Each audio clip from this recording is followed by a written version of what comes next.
Welcome to the Trailhead, where trails start and stories unfold.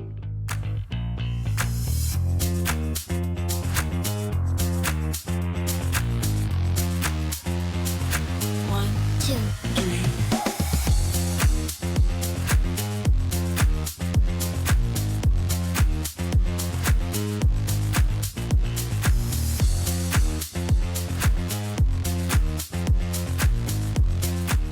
Welcome to the show, everyone. Now here's JD. Welcome to the Trailhead, where trails start and stories unfold. Today we're venturing into our Open Talks, Open Trails series, focusing on the rugged beauty and the complex issues surrounding the San Rafael Swell and Bears Ears. These iconic landscapes are at the heart of a critical debate over public land access, a topic that affects every off-roader and outdoor enthusiast. Joining us are our seasoned trail companions, myself, JD, Ryan, Pope, Alyssa, and our special guest, Ben Burr from the Blue Ribbon Coalition. Ben brings a deep understanding of land management and off-road advocacy, shedding light on how decisions made far from these trails impact us all. We'll delve into the Dingell Act, unravel the intricacies of managing public lands, and discuss what this means for the off-road community. This isn't just about the trails we travel, it's about the legacy we leave behind and the rights we fight to preserve. So buckle up and tune in as we navigate the challenges and champion the cause of off-roaders everywhere. This is the Trailhead, where your journey into the great outdoors begins and the story of adventure and advocacy unfold. Welcome to the Trailhead. Trails start and stories unfold. I'm JD. Today we have a round table of sorts on a it's a Thursday that we're recording this. I'm kind of surprised by that. We've got Ryan. Hey Ryan, how you doing? Hey, how are y'all? Doing all right. And Alyssa, how you doing? Good. How's everyone? Doing awesome. And then we got Pope. I think you are sans Randy today, correct? Yep, it's just me today. Randy's working late, chopping some people's hair off, so. It wasn't my hair. It was not mine. It was Ben's was pre-done before the show got started, and it was she got definitely... She got mine pretty good. You didn't have any to begin with. Oh, it was like down to a mullet for a week. Oh, okay. All right, cool. All right, and then of course we've got Ben Burr. How you doing, Ben? I'm doing good. Thanks for having me here again. I'm glad to have you.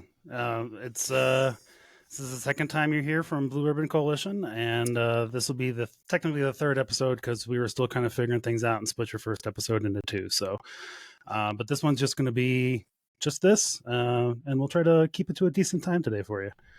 Okay, sounds good. Real quick, I don't want to do. There's no big business today. Normally, we would do a Blue Ribbon Coalition update early on in these kinds of shows. We'll talk more about the Bears Ear later, but the comment period is currently open.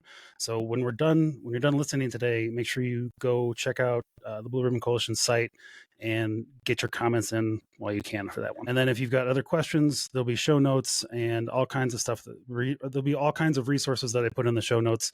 Will be on the trailheadnetwork.com after we're all done. So awesome. Well, welcome back, Ben.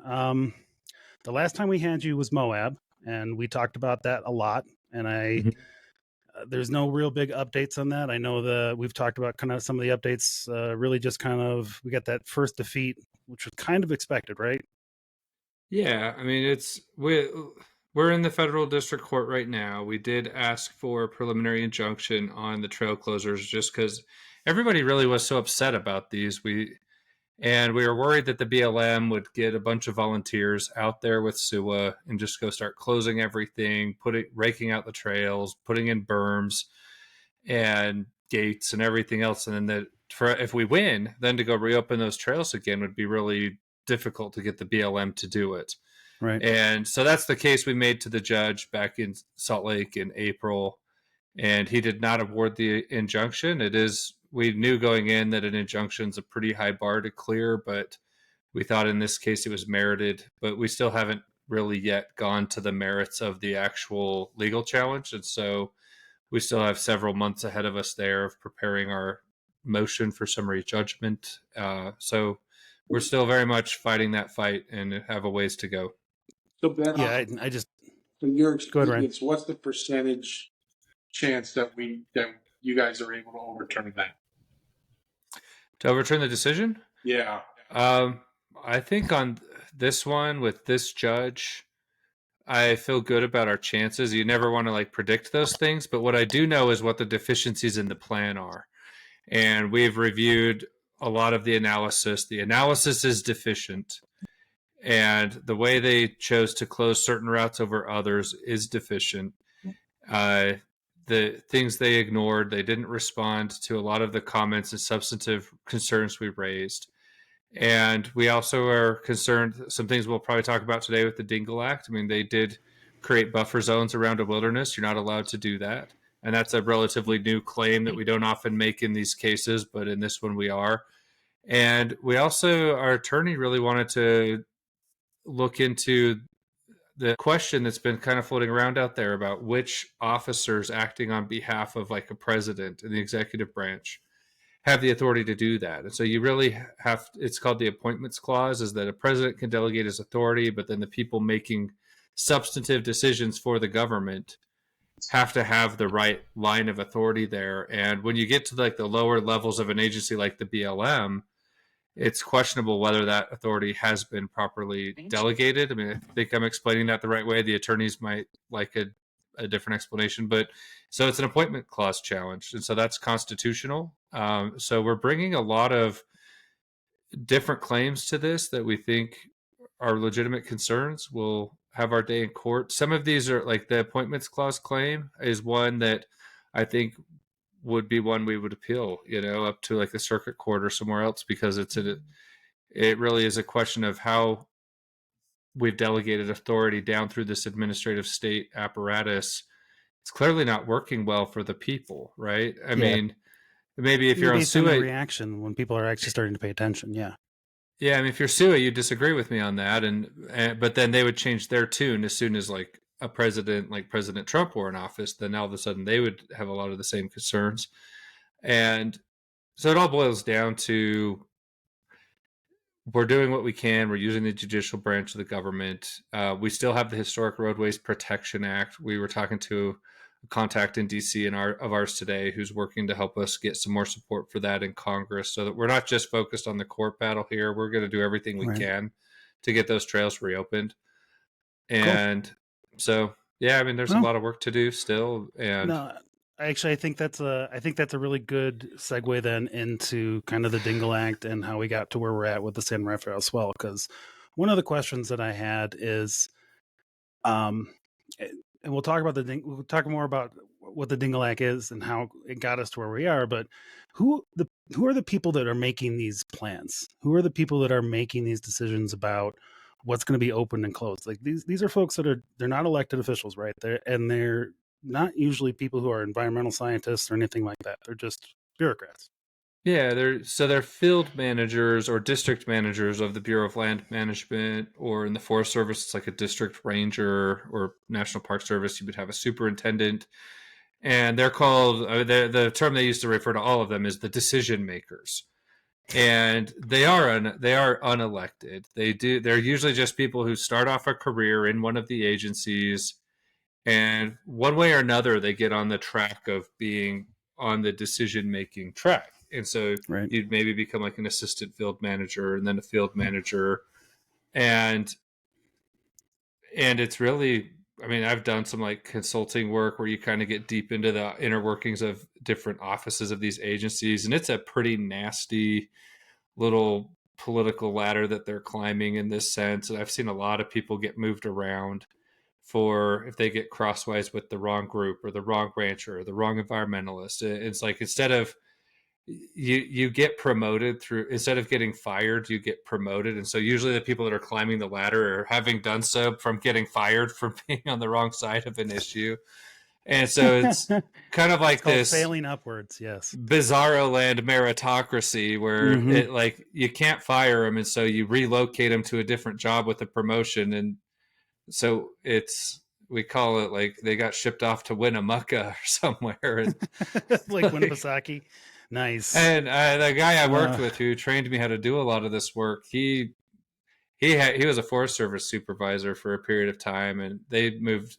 If you really get in trouble, they ship you to DC and put you in some basement of a brick building on Constitution Avenue, and he's like, they would send me to go write a report, and I'd bring it up, and they'd be like, "This is good, go do it again." It was like being in some Kafka novel of misery. So I don't know. I mean, it's the agents.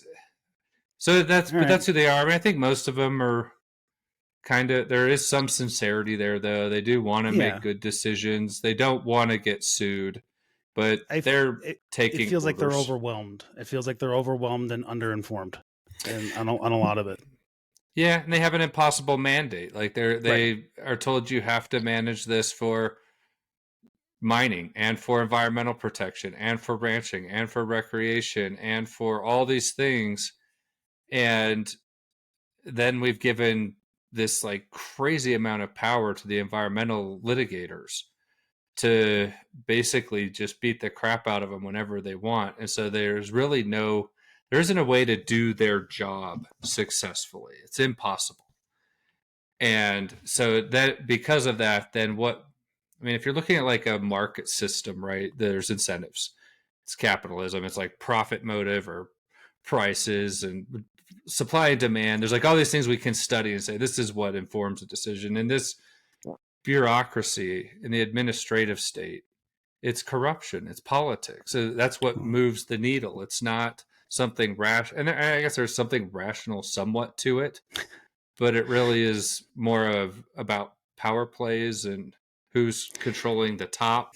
Ben, I was going to ask, I've not heard much about it, so explain to me the Dingell Act. What is that? Yeah, the Dingell Act was a bill that was passed in 2019, and it was a bit like the Congress every couple years will pass new legislation that will affect public land. They usually call it a public lands package of some kind. They called this one the Dingell Act because the lead sponsor in the House of Representatives was Representative Dingell. And so it was named after that individual. So it was a big bundle of a bunch of public land bills. As far as Utah goes and the San Rafael Swell, it was the Emery County, which is the county where the San Rafael Swell is located, have been working on a county-specific public land bill where they wanted Congress to really set in stone how they wanted some things to work in their county. We've seen another one of these in Washington County, which is where I live. These county-specific bills kind of get sold as we're now going to go in and fix all the problems for good. And once we pass this, everybody was here. We had all the stakeholders weigh in. And now we've fixed all these problems. And all I found is that they just kind of reshuffle the chairs of the Titanic. They just create new problems. They fix some problems. And then there's a whole bunch of other unintended consequences. And so I am like kind of opposed to county-specific public land bills at this point because I haven't seen one really work out very well yet. And that was included in the Dingell Act. And that's a lot of what will come into play with the San Rafael Swells because there's all these new rules for this area. So what were some of the initial things that the Dingell Act was supposed to do? Like for the San Rafael Swell, it was what, 663,000 acres? Of wilderness. Yeah. And so Emery County went into this with a gun to their head.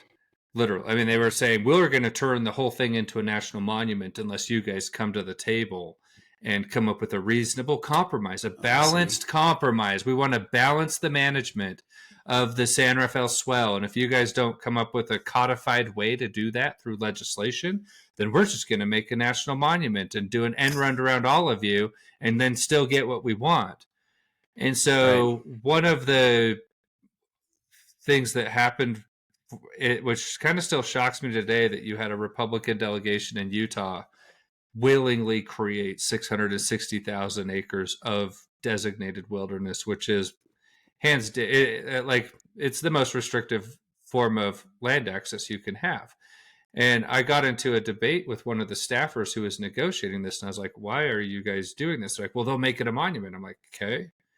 I mean, monuments are bad, and I haven't really seen a national monument turn out well, but they're still not quite as restrictive as a wilderness designation. Right. They're also not quite as permanent. This was happening after President Trump had just reduced the monument boundaries of Grand Staircase and Bears Ears. And so we were starting to see that the national monument, like, air of impenetrability wasn't real. Like, you really could change how a monument gets managed if you got a president in office that saw the injustice of it. Right. And so to go create congressionally designated wilderness was just flat out idiotic. And it's what they did, though.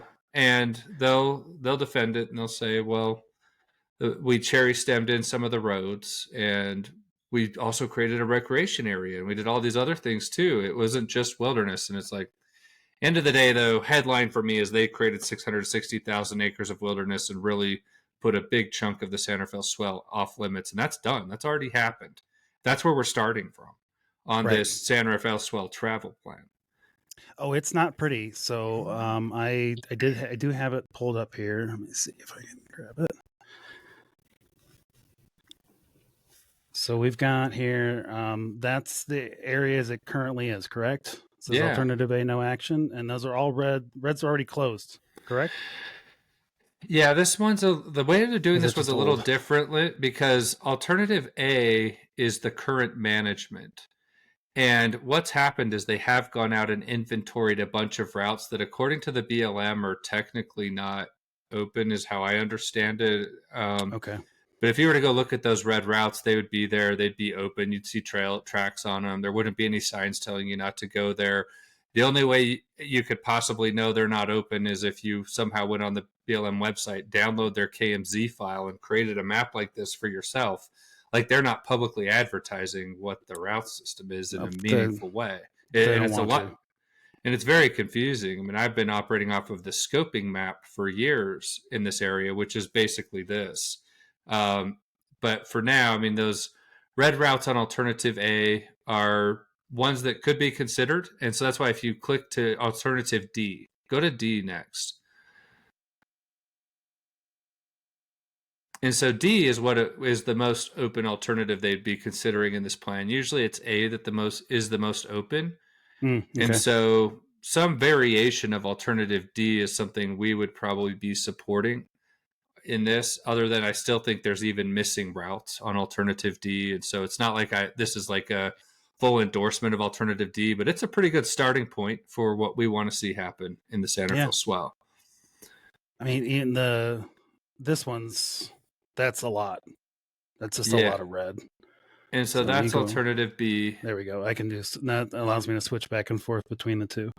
So, so between D and B, that's a lot more closure. Correct. And this area is gorgeous. I feel like there's a lot of times that there's a lot of people just don't know that this area exists in some way, shape, or form. And it doesn't help if you're not publishing the actual routes that are legal.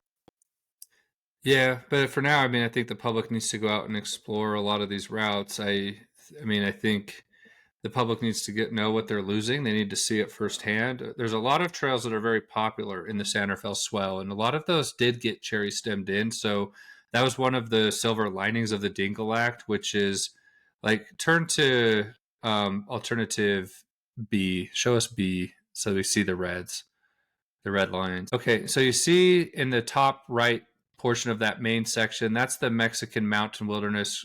Scroll down lower. So now go down a little bit. See where it says Mexican mountain? Right there. Yeah. You want me to get closer? No, you're good there. So you see that green road that's going right through the middle of it? Mm-hmm. So that's a cherry stem road. That means that road won't be closed. That Congress put in the act that road can't be closed. So that'll be open by legislative statute forever until the Dingell Act is repealed or something. Okay. And so, but I look at that and I say, well, that area of wilderness there's other roads that have already been closed now that you can't see, but there were probably enough roads in that area that it shouldn't have been eligible to be designated a wilderness, because wilderness is 5,000 contiguous acres without a road. Oh, I see. And so when they go close all the roads, then it makes, like, I don't think that most of this area was even eligible. And when they cherry stem in a road, what that means is there's a little corridor around that road that's technically not the wilderness. And that's how they're able to get to the 5,000 acres, is especially if the roads are like transecting the whole section. And so the first time I ran into that was in Grand Junction. Yeah. So I mean, I've seen our environmentalists argue that cherry stemming is like this trick they do to keep roads in a wilderness. And it's the exact opposite. We wouldn't have the wilderness designation without the cherry stem. Right. And so, but then so now I want you to stay zoomed in here, and you see up on the north boundary of this Mexican mountain wilderness area, all those red routes.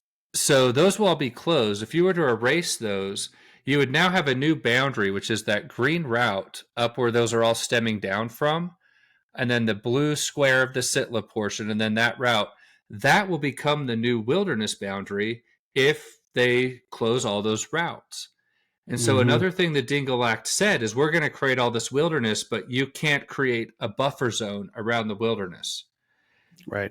So if they close all those routes around the wilderness, one, you won't be able to access the wilderness, which you do have a right to do. The roads that lead up to the wilderness are how you access it. And so to create that buffer zone too creates huge statutory problems for this, to the point that I don't even think alternative B is a legitimate alternative under NEPA, the National Environmental Protection Act, because those alternatives all have to be compliant with the law.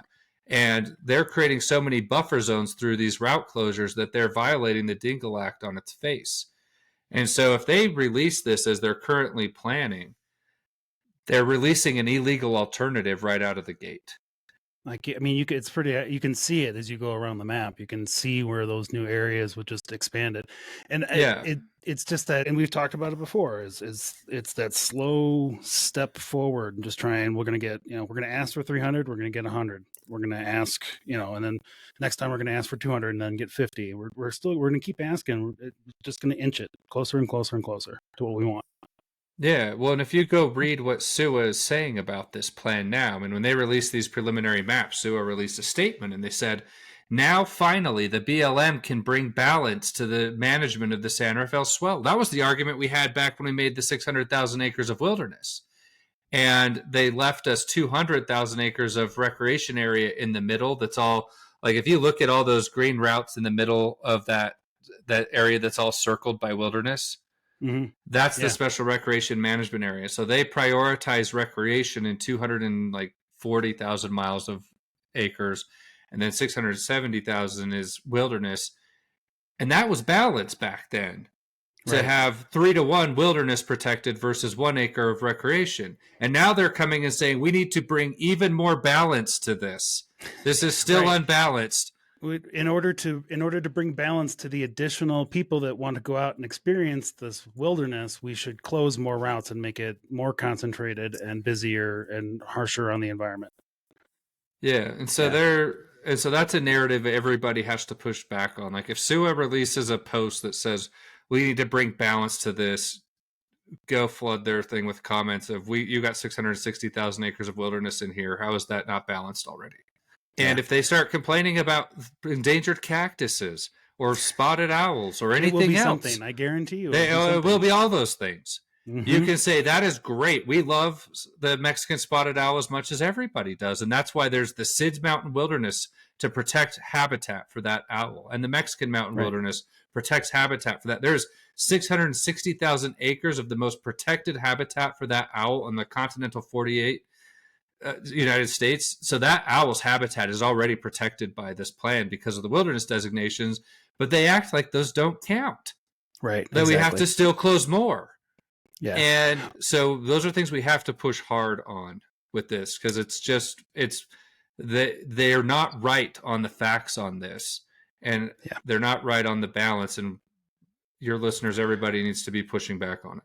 And I think it's pretty clear. And I had a conversation with somebody pretty recently, and they're just like, there's people out there and they're damaging trails and they're doing this, that. And I said, just give me one study that actually shows that at any significant level. Just give me something that actually says it, that other than you just saying it out loud and trying to speak it into existence. And there's just not a lot of it. There's not a lot of categorical evidence of a lot of the claims that have been made so far about stuff like this, and especially in areas like this. I did find one piece of garbage out there the last time I was there. Uh-oh. One? Just one. Was it just one? It was just one piece of garbage. A whole can or? Nope. Keep guessing. Oh, damn. Here we go again. The last time I had to guess, it was about weird parrots coming into the...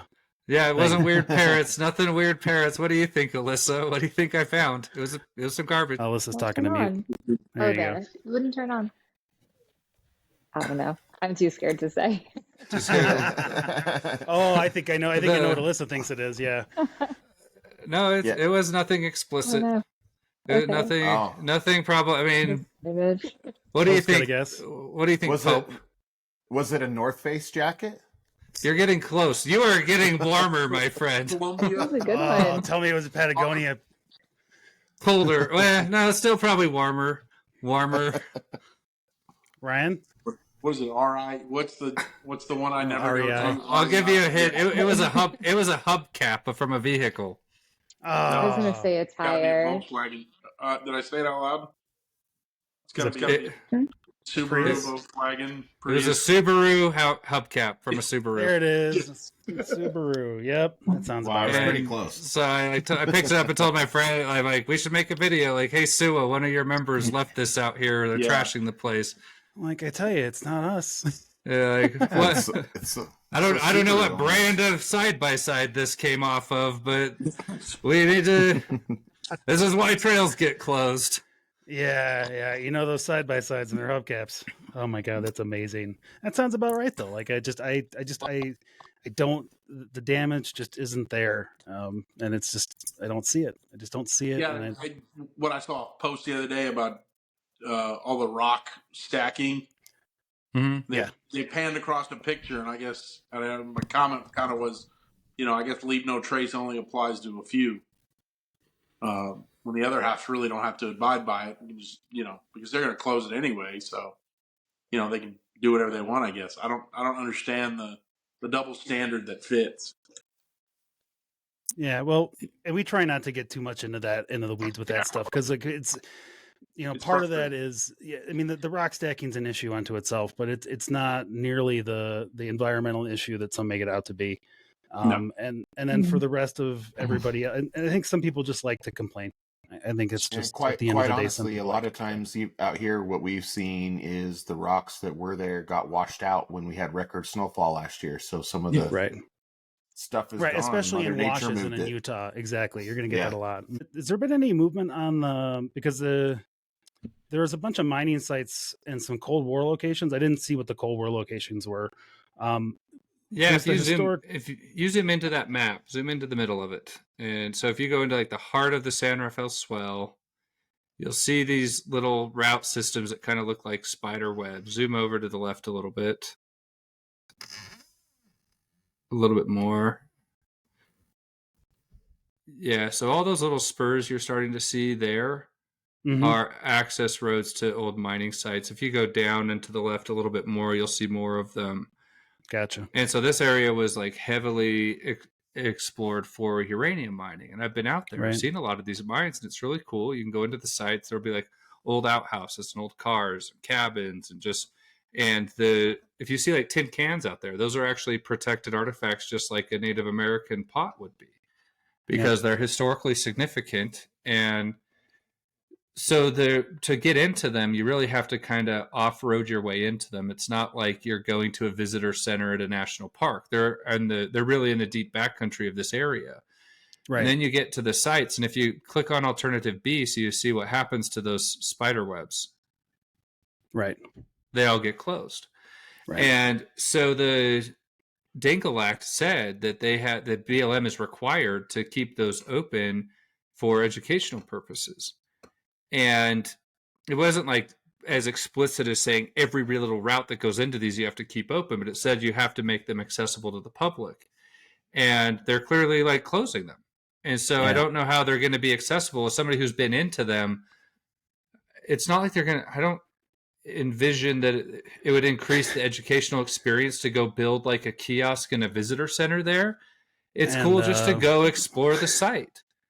and walk around and go poke around Mm-hmm. and drive in and out of it. And people sometimes camp in them. And it's like, I mean, I think you poked on it at the beginning though. Like these are, you have to off-road to get to these places. And there's a reason why these things still exist despite what I would consider the worst human nature of some of us.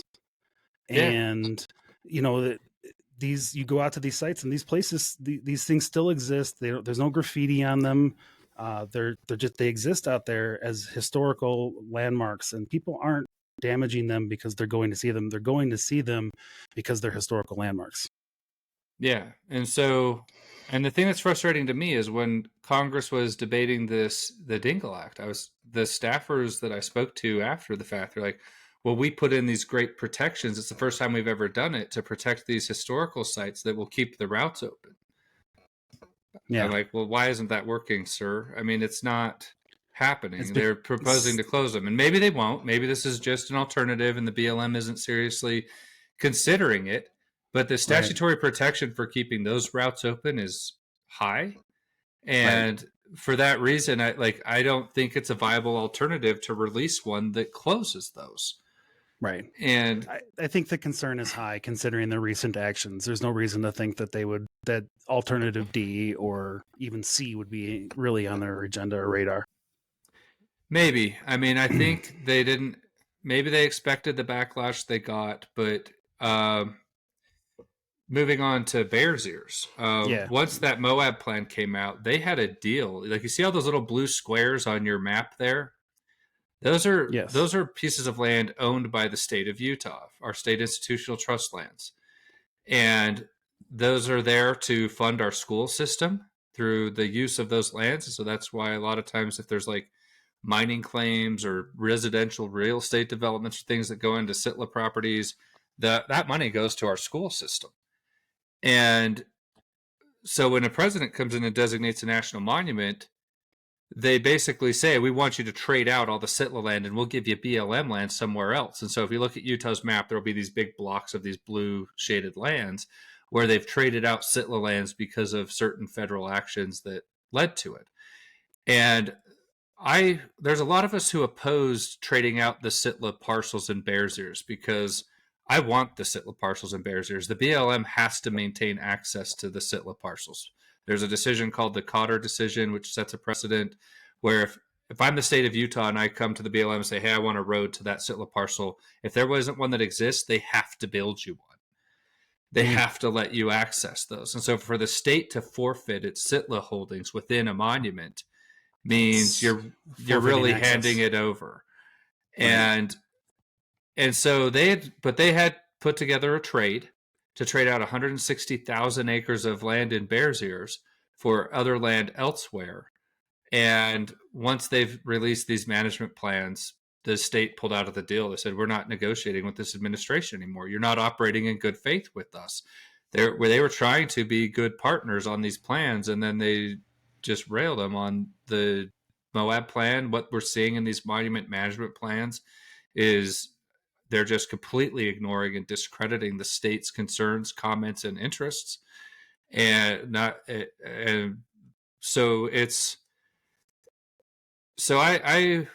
would be we'll see if they want to try and get back in good graces, but you also have a administration in an election year, and I would expect the worst. We need to be planning for the worst, that they will close a lot. And I'm starting to move away from just the language of saying they're just shutting down our public lands or they're closing our trails. What's really happening is an elitist purge of the common average middle-class American from being able to go out and access these. If you're not doing the preferred activity of a handful of elite people that want to turn all of these areas into like enclaves for billionaires, that's what's happening. And go try and buy some real estate in Crested Butte, Colorado. See if you can go buy it with a middle-class job. Go try to buy it in Moab, Utah. This is happening all across the West. The average Americans are getting priced out of these communities. And then I don't know if you're watching this Cane Creek development in Moab where they want to build some houses up along the Colorado River somewhere. Yeah, I was watching that. And I just noticed that when I was there at EJS, and it looked like it's already kind of designated as some sort of a nature reserve that they're building a neighborhood right in the middle of it. Yep. Surprise, Sua. Did you not see this coming? You've like been setting this up for the billionaires to come in and take over this town for the last 30 years. And now they're showing up with their bulldozers to build their dream homes in your canyon. And it's like, oh, we got to stop the development. I'm like, yeah, it's a dumb, like, it's too late. It's a disgrace. But you guys did this. This is your fault. You turned this into like a magnet and a wilderness preserve that brought these people here and all of this money. And now guess who's going to buy you out? And they'll be lucky if they get bought out. They'll be lucky if there's not some sort of eminent domain situation that gets them booted out. So yeah, and that's some of the other things we've opposed this year, like the natural asset company rule, where they wanted to like sell off leases and conservation easements to Wall Street firms. I think they're kind of useful idiots at this point, and there are some like hardcore believers of the cause. But just wait. If SUA gets their way, yeah, the West becomes an enclave for billionaires. You will not be able to live here. And including those SUA members that have been paying the bills for all of this litigation. Except there's one little loophole there. Is the one thing the billionaires also want is some sort of philanthropic vanity project.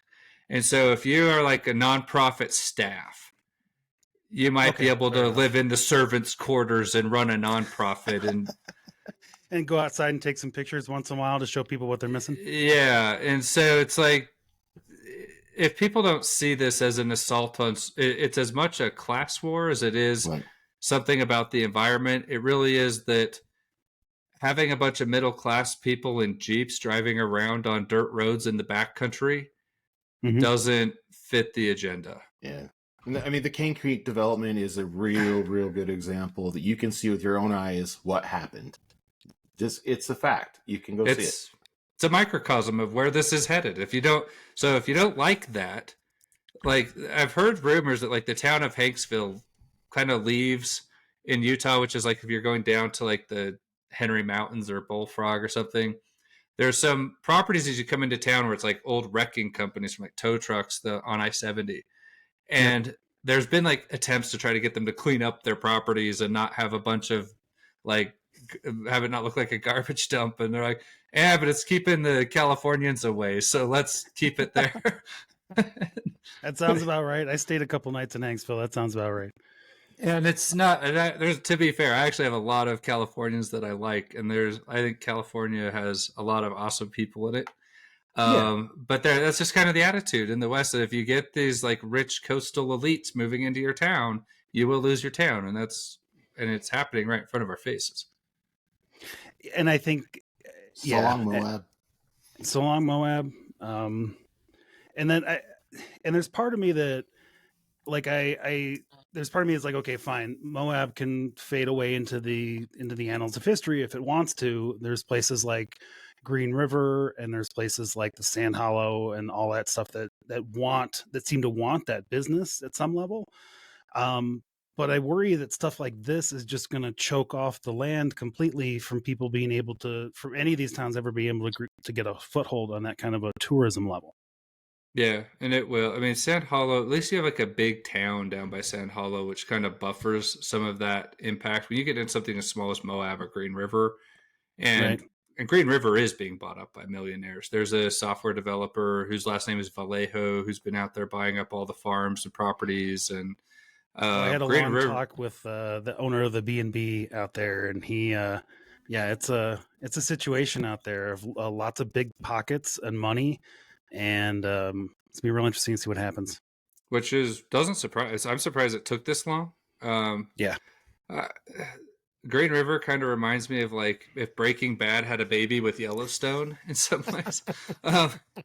It is. I can't tell anybody listening to this right now that it is the most awesome town to stay in. But the hotels are mostly nice, and it's an interesting little town. It's an interesting town, and I say that endearingly because there's definitely some interesting characters there. But if you look at what Green River has to offer, I mean, if it has the river running right through it. Yeah. Like Moab, it's outside of town. And you could really have like a whole string of developments up along the riverbanks, and it'd be like San Antonio where like people are going by boat from like restaurants and bars and places back. Like, it has like a ton of potential to be an awesome little tourist town. If it's early enough in its development, it's early enough, and you could actually build it out into what you needed a tourist town to be, so it could handle that influx of people. Yeah, I think if you came in with those plans, you actually literally might get shot. So it's a true story, though. I felt that way when I asked about it. When I asked about why there wasn't more off-roading in the area, and he proceeded to tell me that basically one or two out-of-town millionaires own stuff, and then 3 big melon people, and I don't mean that in any way, shape, or form. It's a town built on missiles and melons, and it's real interesting. And they're still very much small town.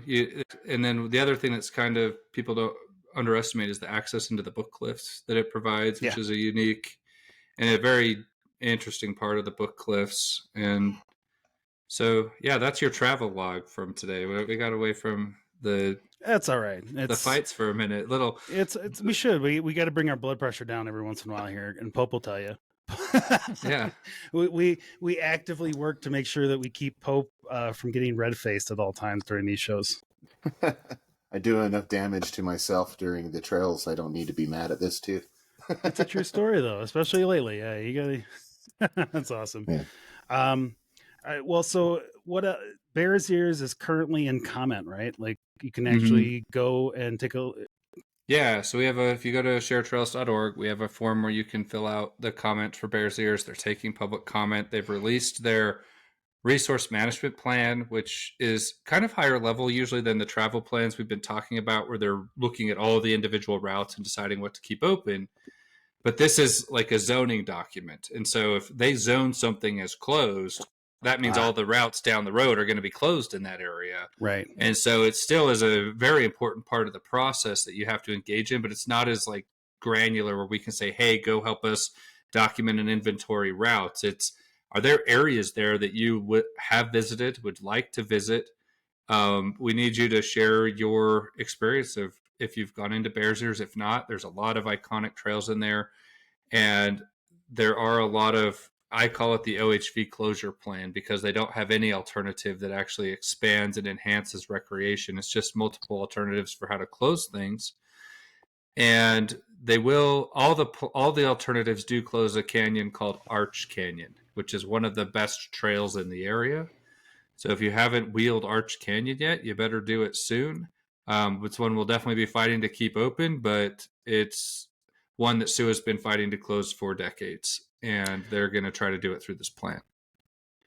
And I know you mentioned something that makes me want to mention this one more time. And we kind of touched base about it with the Swell stuff.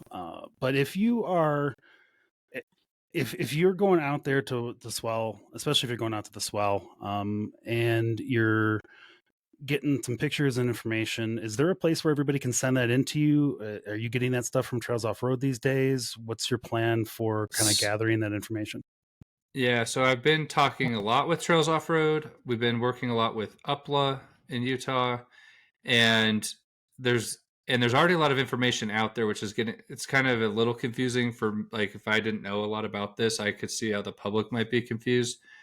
But the official comment period for the Swell isn't open yet, which means the comment period that would give you legal standing if they do something wrong. They expect it to be sometime in the next few weeks or months. Like we heard, they'd try to have it out by May. And then there will be at least a 30 or 45 day period where the public can go submit feedback. And once that official comment period opens, we're developing our plan of how we want to gather feedback. And so it will probably be a mix of, we have our standard form comment that we have people send in. Right. But then we'll probably have a series of comments about specific issues is maybe how we're thinking of approaching this one, where we want to make sure it gets across to the BLM that we are concerned about some things. And the UPLA is working on a form where if people want to submit route inventory information and pictures and things like that, where that all gets concentrated into one place. Okay. And so we'll have all that. It's not quite ready yet, because we're kind of, once the BLM opens, then we'll open. And one thing I like to always say when we talk about this comment stuff is I still see it, and I'll probably still see it my whole life. But everyone's like, oh, go submit it to the BLM. If you submit it through like a form comment, it doesn't count. And to everyone that says that, I want them to get in writing from the BLM that it doesn't count. I promise you, you won't be able to get them to put that statement in writing because they know legally it counts. And second of all, we've been in litigation on the Moab plan for months now. We're still waiting for records from the BLM, and we're in litigation, like discovery, all that stuff. Like, and so what that means is I go into a lawsuit, and we're fine because we had so many people submit comments through our system for that plan, so we know what our people were saying. But if you don't submit through our system, then we have to wait to get your feedback through the legal discovery process from the BLM. And so you're giving all the intel to the agency, disadvantaging us in a lawsuit. So there's a reason we ask you to do it through our form, is because we want to have that same intel that the BLM has going into the decision. Yep. And so I do also want to second, though, when people tell you to customize your comment, we sure want you to do that if you have anything to add. Like our boilerplate stuff is just to get your mind turning on this stuff, but we really want your substantive feedback. There is a guide on the Trailhead Network that I put together, and I will continue to update that as time goes on about how to make an effective comment. Yep. And it's not that your comments aren't important when you just say, hey, I enjoy recreating in this area and I want to see it closed. It's just the BLM is going to take it a lot more seriously if you say, hey, I really enjoy recreating in this area and I've been out on these trails here and these are the ones that I know about and I spent time here when I was a kid, those kinds of things. Those are the things that they really take into account on top of all the other concerns that we've talked about. But what I would add to that is on the Rafael Swell, I can send you a link to this after the show so you can put it in the show notes. They have the route reports published. This is a 9,000 page document because they're publishing 5 pages for each route. You need to go see what they're saying about each route. Right. And if they're saying this route doesn't have any purpose and you go write it, and you find out the reason, and it goes to like a really awesome scenic overlook or campsite, then what I need your comment to say is, I read your route report for this route. You said this, directly quote them and say, that is not true. I've gone here. Here's my photographic evidence that you're wrong. Right.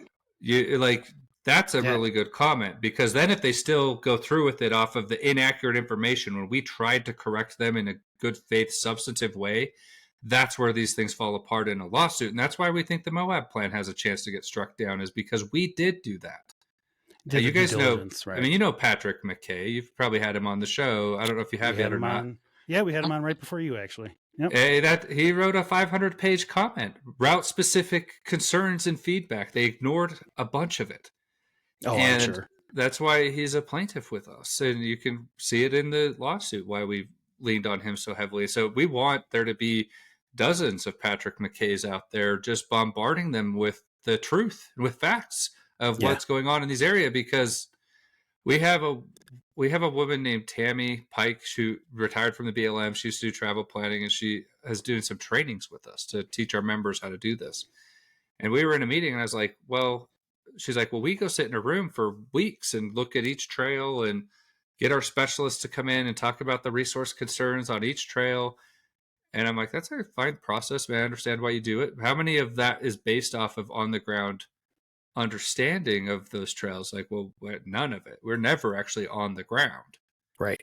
And I don't know that that's true in all cases all the time, but I do believe it's 100% true that no one has more on the ground experience in these areas than our members. I will put my members up against SUAS. I'll put them up against the BLM staff. I know our people are out there more than any of them combined. And we're not getting that knowledge into the administrative record, and we need to. And I feel like we're starting to understand as a community. We're starting to get that. And if you're listening, like it's, if you're in one of these areas, or if you find, there's been plenty of times where I've been out off-roading someplace and I find myself in an area I didn't expect to be in. So if you end up in the swell and you find yourself just, running random trails there that are on the map, make sure you take pictures. Suggest that you turn on the GPS tags on your cell phone for your pictures, so that you can locate them later, and B, so that they'll hold more weight when you submit them.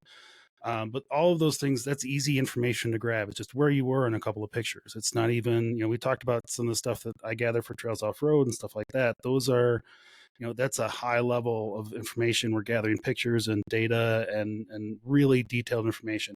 Just a few pictures and what you observe is all you need for a good BLM. So Ben, talk to me a little bit about, I've heard you say in other forums and other platforms, we, as a body of off-roaders and recreational folks, we trump, no pun intended there, but we trump the amount of people that the opposition has, right? There's no doubt. The amount of people that are into recreational vehicle, Jeeps, side-by-sides, motorcycles. But you guys always talk about the West Coast, and of course the BLM obviously has much more reign and power out there. But, being an East Coast guy and having hundreds of thousands, if not Jeepers out here that necessarily don't go out to visit these places on a weekend basis, but want to at some point in time and believe that what is going on is not right. How do we get involved? How do we help the Blue Ribbon Coalition accomplish these goals if we can't go out and take pictures? What Ryan's trying to tell you is that he's on the East Coast. Yeah. I sent an issue this morning about a guy in Alabama, a senator who's trying to shut down, I think, a private off-road park. Yep, and so it's not like that the East Coast is invulnerable to this. It works differently there, and we work on all of those issues nationally. I passed that on to a board member of mine who lives in West Virginia and is a state senator in West Virginia, and I think he's reaching out because the people weren't having much luck connecting with their senator, and he's like, well, I'll make a call and see and just kind of get to the bottom of it. And so there's a trail closure I saw in Georgia where the people were talking about on Facebook. And so I believe and one of our biggest issues we've had in recent months was they want to close a bunch of trails in Wharton State Park in New Jersey. And so we do fight on the East Coast. It's just not as omnipresent of a problem as it is out here in the West. But to more directly answer your question, I see people say in comments, and people tell me all the time, they're like, well, SUA has $19 million on their balance sheet. How do we ever go up against that? And I kind of just laugh at them. I'm like, that's like actually kind of chump change. It's not that much money. And somebody was telling me that at the Salt Lake Off-Road Expo, they had like 36,000 people there. I'm like, if everybody who is here joined my organization for $5 a month, which was less than what they paid to enter to get into the thing, I would outfinance SUA in a weekend. Right. And if everybody in South Carolina or wherever was also joining BRC for $5 a month, we'd be bigger than the Sierra Club in a year. And they're a $200 million a year organization. Yep.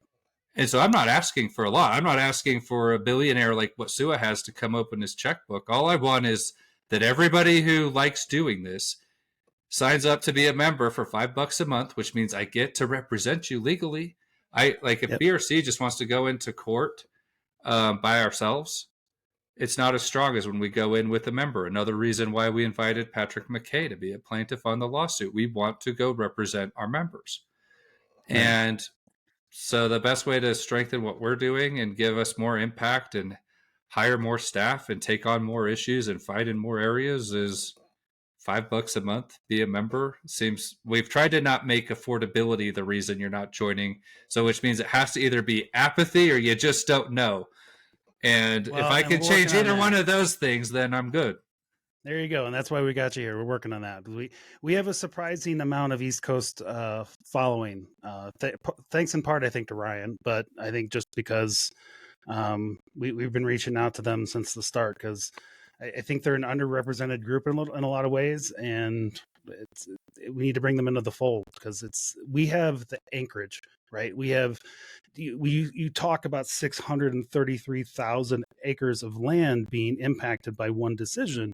It's very easy to kind of wrap your head around that. It's a little harder to say, you know what, these people who live in a concentrated urban area in New Jersey who already don't have a lot of options are at risk of losing more road. And it doesn't always make the same impact.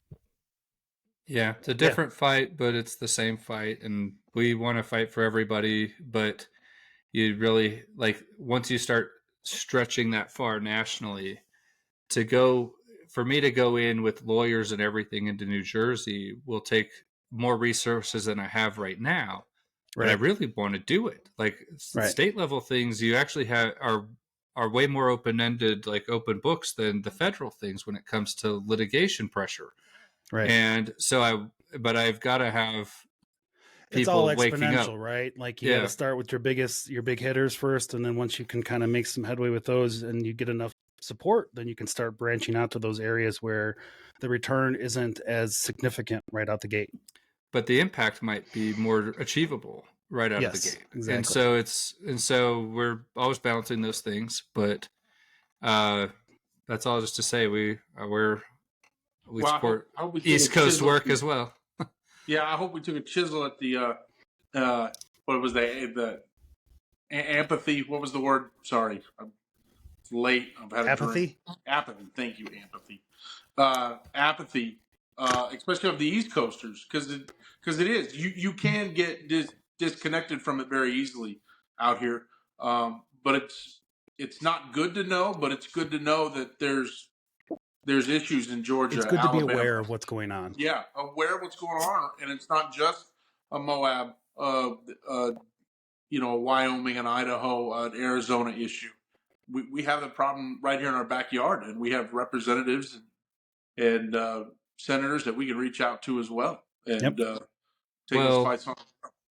Remind me if I'm remembering this correctly, because I've done a handful of podcasts recently, but was it with your show that we talked about the natural asset company rule that was on like page 68,000 of the Federal Register?